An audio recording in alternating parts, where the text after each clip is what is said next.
Hello friends and welcome back to नो विद डाली। लास्ट वीडियो में हमने देखा कि किस तरह से हम अपने वेबसाइट, अपने ब्लॉग के लिए मेटा डिस्क्रिप्शंस ऐड कर सकते हैं और ये कितना इंपॉर्टेंट है। इस वीडियो में हम चौथी सीढ़ी चढ़ने की कोशिश करेंगे और देखेंगे कि किस तरह से हम अपने हेडिंग टैग्स को ऑप्टिमाइज करेंगे। फ्रेंड्स, इस चैनल पे हम डिजिटल दुनिया से जुड़ी सारी ट्रिक्स, सारी टेक्निक्स एक एक करके रिवील करने वाले हैं। तो अगर आपको इन सब चीजों में इंटरेस्ट है तो प्लीज हमें सब्सक्राइब कर लीजिएगा और इन सारी डिजिटल वर्ल्ड की चीजों को अप्लाई करके अपने बिजनेस में, अपने स्टडीज में ग्रोथ पाएं आप, यही हम विश करते हैं। तो प्लीज हमें सब्सक्राइब कर लीजिएगा अगर आपको इस तरह की चीजों में इंटरेस्ट है। तो चलिए आगे बढ़ते हैं आज के वीडियो में।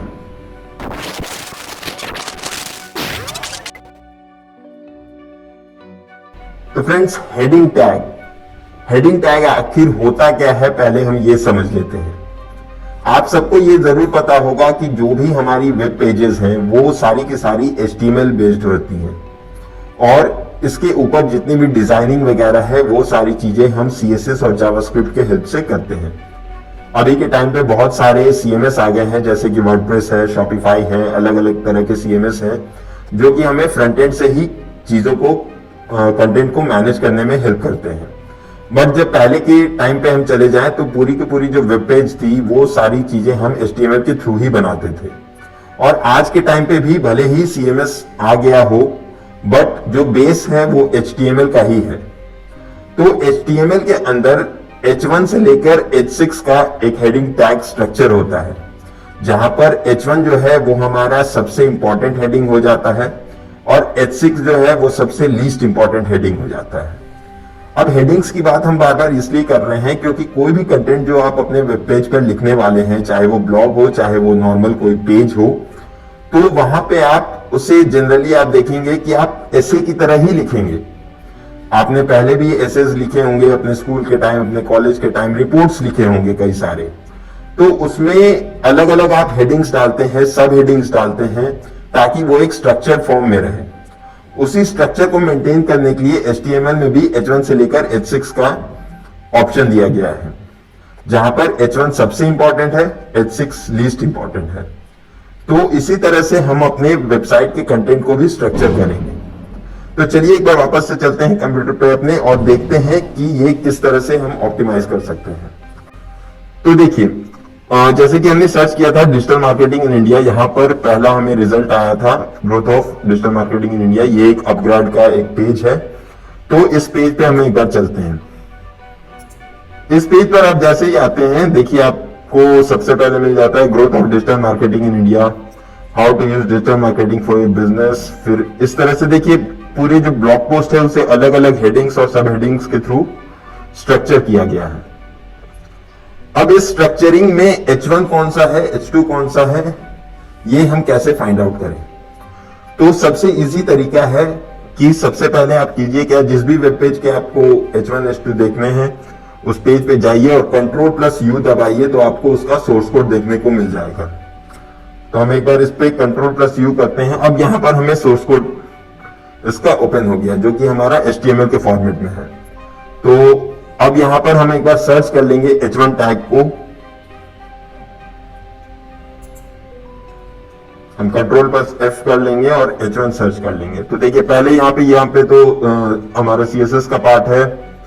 इसके बाद देखिए यहाँ पर H1 हमें मिल गया post title growth of digital marketing India, how to use digital marketing for your business. So ये जो है ये हमारा मेन हेडिंग हो जाता है। अब यहां पर आप देखिए, हाँ, तो यहां पर हम देख लेते हैं कि ये जो हमारा मेन हेडिंग है वो हमारा ये है।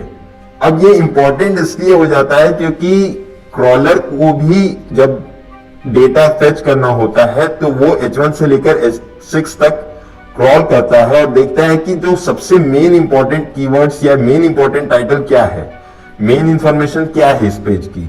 तो इस वजह से हमें जो हमारा H1 है, H2 है, H3 है, वो उसे प्रॉपरली सेगमेंट करके रखना चाहिए। अब H1 से H6 जब आप हेडिंग्स और सब हेडिंग्स डालेंगे तो कुछ चीजों का आपको ध्यान रखना है। पहली चीज ये कि आप कभी भी एक से ज्यादा H1 नहीं रख सकते हैं। ये अलाउड नहीं होता है, क्योंकि आपके पेज की एक ही मेन टाइटल है। आप कभी भी कोई ऐसे या कोई रिपोर्ट लिखने जा रहे हैं तो उसकी मेन जो हेडिंग है वो एक से ज्यादा नहीं हो सकती। तो H1 हमेशा एक रहेगा।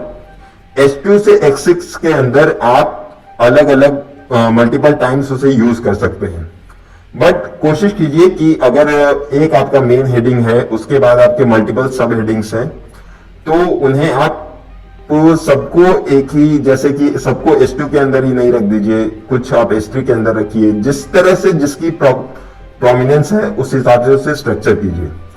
अब आइए देख लेते हैं कि इसे हम एडिट कहां से कर सकते हैं। तो चलते हैं वापस से हमारे वर्डप्रेस वेबसाइट पर, जहां पर हम पोस्ट बना रहे थे। तो यहां पर हम पोस्ट बना रहे थे, इसे हम एलिमेंटर से एडिट करेंगे।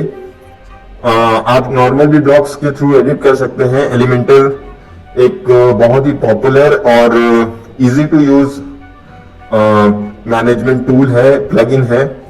किस तरह से इसके और भी चीजें हम यूज कर सकते हैं, ये हम आने वाली वीडियोस में देखेंगे। तो इस पोस्ट को हम चलिए एडिट करते हैं एलिमेंटर से।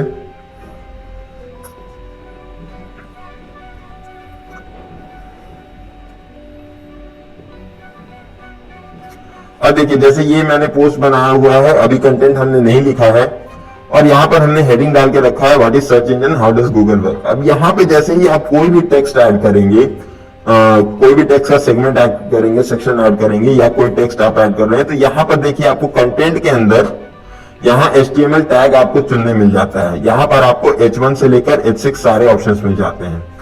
तो जो भी हमारा मेन कंटेंट है वो हम कोशिश करेंगे कि हम H1 में रखें।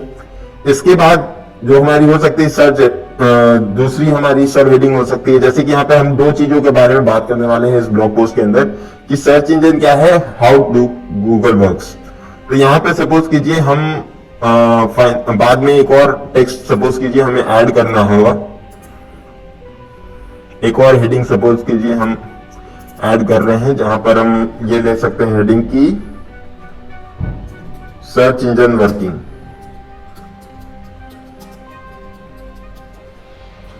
तो इसे हम देखिए, इसे ऑलरेडी बाय डिफॉल्ट H2 उसने ले लिया है, तो हम भी उसे अपने नीड के अकॉर्डिंग सेट कर सकते हैं, और इसी बेसिस पे क्रॉलर भी जो है वो इंफॉर्मेशन वहां से सेलेक्ट करेगा। तो जो भी आपका पेज है, जो भी आपके ब्लॉग पोस्ट है, उसे उस हिसाब से आप ऑप्टिमाइज कीजिए। हेडिंग टैग ऑप्टिमाइजेशन बहुत ही इंपॉर्टेंट पार्ट है आपके ऑन पेज SEO का। Friends, so I am hoping कि आप अपने पेजेस के अब हेडिंग टैग्स को ऑप्टिमाइज कर रहे होंगे, और मिलते हैं आपसे अगले वीडियो में। तब तक आई होप कि आप ऑप्टिमाइज कर चुके होंगे, और एक और सीढ़ी हम आगे चढ़ेंगे अपने SEO की जर्नी में। फ्रेंड्स, इस चैनल पे हम और भी बहुत सारी इंटरेस्टिंग कंटेंट लेकर आने वाले हैं, सो मेक श्योर कीजिए कि आपने हमें सब्सक्राइब कर लिया है, ताकि आप भी हमसे जुड़े रहें और ऐसी ही इंटरेस्टिंग चीजें आप सीख सकें सही तरीके से। मिलते हैं आपसे अगली वीडियो में।